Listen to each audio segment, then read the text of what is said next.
Adam Deadman, a 10-0 win over Stainstown Academy in the Southern Combination Cup. What are your thoughts on the game? Well, I think first and foremost it's pleasing to have so many youngsters of our own in and around the team. We had, I think the whole bench was kids. There was a few, I think that Mark Agu at the back started, Carl Henry, as you've just spoken to. First start, hat-trick. There was a lot of youngsters that we had, so I know they didn't put out a strong side, and it did get, you felt from when you were sort of shaking hands at the end, because what do you actually say when you've just walloped them 10-0? But that weren't our fault. We've taken the competition a bit more seriously, and I think what I was pleased with was that it's very hard when you start the second half when you're already 5-0 up to still be on the fourth and fifth gear. So I think the first half we were very professional. We got the job done in the first half, and then after sort of 10-15 minutes to get ourselves back into it, we were ruthless again. We did say at half time that we want to carry on, we want more goals. So yeah, all in all, it's very pleasing. Yeah, I think for me, when you play against a young side, you have to put them away early, don't you? Mm-hmm. The longer the game goes on, the more they see that they're in with a sniff, the harder it becomes. If they start winning challenges and they start throwing their bodies into tackles, it then becomes a bit tricky. We missed 3 good chances before we did eventually take the lead. Yeah. And if we'd have continued along that vein, you could have had a few concerns. Once we got the first goal, that was pretty much it, though, wasn't it? Yeah, it was. And what I thought was going to be really, really important in the first 20 minutes was set pieces, because I thought, obviously, our centre backs, Hastings and Dino, they're men, and they win a lot of their challenges when they're defending. And when you're up against a young side, they were always going to be a threat with set pieces. And I think we actually, they weren't directly responsible for the goals, but I think the first goal was Hastings actually winning the header and putting it across for Robbie. Yeah. And then the first 20 minutes to actually have the set pieces, it was like, look, make sure that you win them challenges so they won't want to compete with you. Bully them. Once you've done that, you'll have an easy night. If we didn't do that and we let them win a few challenges, if they got their tails up, then it could have been a little bit more difficult. But I think we bullied them. I think we're a little bit cute, a bit more streetwise, and gave ourselves an easy night because of it.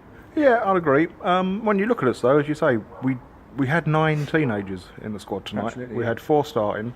Obviously, the goalkeeper, Darren. We had Mason Seagroat, Carl Henry, and Mark Agu. Mm-hmm. So we did have a young side out ourselves. Geordie's not that old, so it was a decent effort from them. I think the pleasing thing for me, when you look, you had Carl, obviously his first start, notches a hat-trick.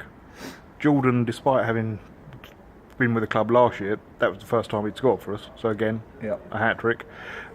Probably most pleasingly was seeing Christian come on and notch a couple towards the end, because obviously he's a kid who needs a bit of a confidence boost. Yeah, his confidence was down, isn't it? And he wasn't really firing at the start of the season for us, and he's had a little bit of time in the 23s and reserves. We brought him back in tonight. The second goal was a lovely finish. Yeah.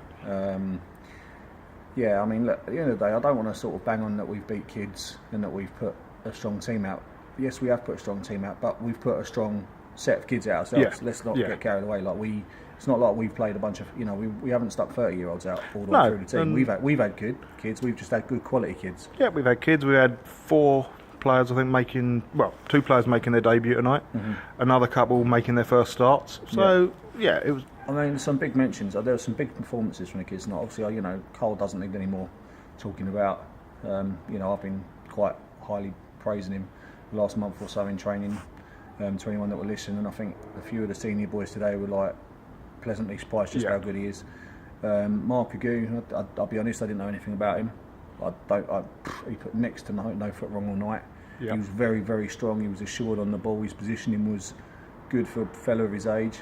It's quite nice to see that we've got a little bit of strength in depth at the back now, because we can rely on him.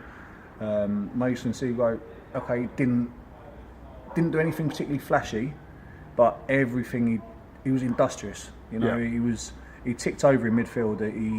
For someone who's not particularly big, he will put challenges in. He did put challenges in. He won headers. He was a very, very solid performance from him.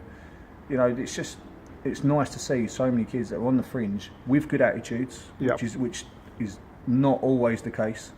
You know, kids 18, 19 that think they should be playing first team, and there's been a few that have had to bide their time. There's been a few that have been called up for league games that have sat on the bench that have not come on. There's been no sulking. They're pleased to be involved.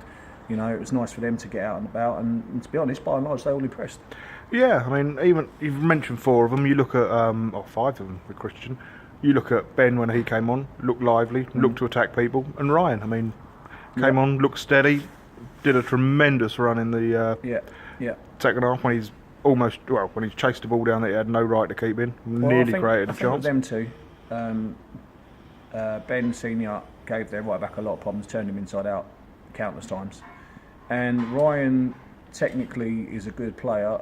It's with him, it's just experience and positional sense, and it was quite nice that actually he was playing in front of me directly in the dugout that last half hour, because I could sort of encourage him when to go on, when to get back, where to get tight, etc. And you know, and kids like that are receptive and that will listen to you, they're the ones that you want, because they're the dream, because you know you can improve them because of your experience. And you know, that's all he's lacking. He's got technical ability, and it's just, you know, it was nice. He looked good tonight. Cool. We move on to the bread and butter next week of Hawley Saturday. That'll be another tough game. It will. Do we envisage many changes to the squad? I mean, obviously, I think there's going to have to be. Pretty much. Yeah. Fresh faces across the board. We had a strong game, tough game the other day. Very, very good performance. Second half was probably the best we've played this season, really. You know, I felt it was really, really important that we didn't get beat, regardless of the result. As you know, whether we won or we drew. You know, we all felt that a corner has been turned the last few weeks, and I think it would have been quite damaging to have got beat on Saturday. Okay. So the team that have won 7 out of 7 that are up there to be shot, if I'm honest, I thought we were slightly the better side over the whole 90 minutes, and it was important that, you know, like I say, we built on the positive results before then, and tonight just gives a few players a lift, you know, and we're now getting our confidence back up, and hopefully, you know, we can hit the ground running on Saturday and, you know, start putting a sequence of 4 or 5 wins together, and you know, get everyone else talking about us again. Cool. Well, thank you very much, Adam, and we'll go and have a drink. Yep, no problems.